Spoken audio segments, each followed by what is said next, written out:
Hey everyone, this is Jubilee, and here's a little show and tell. So, the day she was born, the doctors stood there ready with their needles to go give her some injections, and we chose to opt out on that. And with all of our other children, including this one, the doctors give us an informer video teaching us about purple crying. Now we bring you an all-new Better Health from Lawrence Memorial Hospital.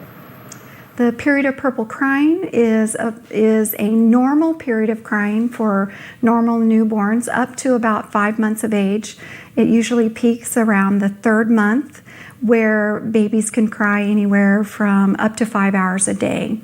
And we're trying to reduce the incidence of shaken baby syndrome. Unexpected, resist soothing, pain-like face, long-lasting up to 5 hours. I've seen that kind of stuff with my older children, back before I knew any better. In teaching parents what they can do during those periods of crying where there's really nothing at all wrong with your baby. Nothing, it's normal for a baby to cry.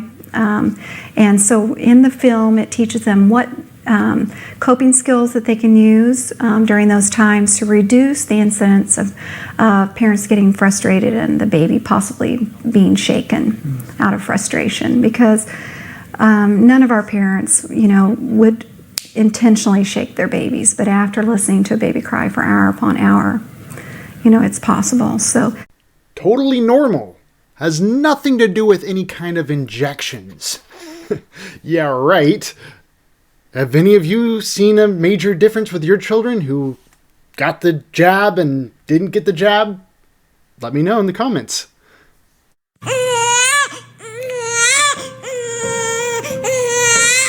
The crying started like day 1. I think it's pretty wild how, right when the baby comes out of the womb, pretty much, the doctors are right there with their needles, ready to give the baby those injections. No, come on. After a couple of weeks, he started crying during the day and at night, pretty much all day long. It was continuous. It just seemed to get louder. It was a tough time. I almost feel desperate to kind of find out if there's something wrong, if there's something wrong with the formula, if there's something wrong with the bottles, if there's a special swing out there, if there's, you go through this checklist in your head, every day, just trying to figure out how you can get your baby to stop crying and soothe your baby. As you're going through your checklist as to what could be wrong, please take those injections into consideration. This here is the injection schedule right off of the CDC website. The shots that they want to give newborns right after they come out of the womb are for RSV and hepatitis B. And if you scroll down here, it says what hepatitis B is and how you get it. A contagious viral infection of the liver spread through contact with infected bodily fluids, such as blood or semen. Stuff that these newborns shouldn't be exposed to anyway. It gets me wondering about why the sense of urgency in the first place. If there's ever been a time in history where newborns were continually exposed to that kind of stuff, then that should be the greater sound of alarm. Treat the cause here, not the symptom. Care for your child after the shot from the CDC website. Give your child extra care and attention. Pay extra attention to your baby for a few days. If you see something that concerns you, call your baby's doctor. It can be overwhelming. Oftentimes it feels isolating. The parent feels like they have the only baby in the world that is a crybaby. The important thing is to understand is that this is normal development. This is just how they function, their brains work. And it's just their way of releasing stress as well. The period of purple crying, or the purple cover-up. You decide. Read the vaccine information sheets your baby's doctor gave you to learn about side effects your baby may experience. Swaddle. Offer breast milk or formula more often. It's normal for some babies to eat less during the 24 hours after getting vaccines. That's a little concerning. Yeah.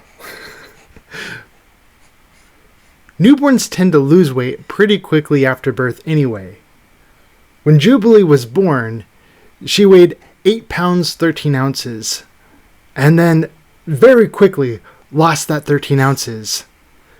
Thankfully, however, she's a good eater and has been steadily putting that weight back on. I don't want to think about what this would be like if she had a diminished appetite. Treat mild reactions. Sometimes children have mild reactions from vaccines, such as pain at the injection site or a rash. These reactions, also called side effects, are normal and will soon go away. Use a cool damp cloth to help reduce redness, soreness, and or swelling at the injection site. Reduce fever with a cool sponge bath. Congratulations! Your baby is 5 minutes old. Let's inject her with something that normally gives children fevers. Ask your baby's doctor if you can give your baby a non-aspirin pain reliever for the pain your child experiences that we're just going to write off as normal child development. And I haven't put enough emphasis on read the vaccine information sheets. How many pro-shot people are you aware of that actually do that kind of stuff? Here's a challenge. Find out which vaccines have aborted fetal tissues in them and which do not. We study that kind of stuff in Flat Earth Biology. Enrollment is free. Come study with us. There's a link in this video's description. Thank you all for watching.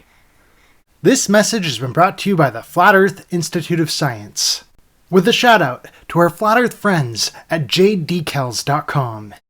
Isn't that weird? It was the weirdest thing I've ever seen. Even comedians would get on stage and they would shame people for trying to get informed about a medical treatment that was experimental, that they had to take or they would lose their jobs and they wouldn't be able to travel. And when people tried to get informed about that, other people shamed them. They would say, please tell me you're not going to do your own research.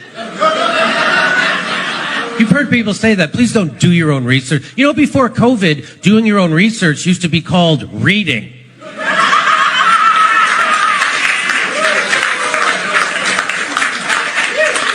You would never shame people for trying to get informed, no matter what other subject it was, no matter how unimportant. Like if I say, hey, I'm gonna go buy a car. Don't look into it.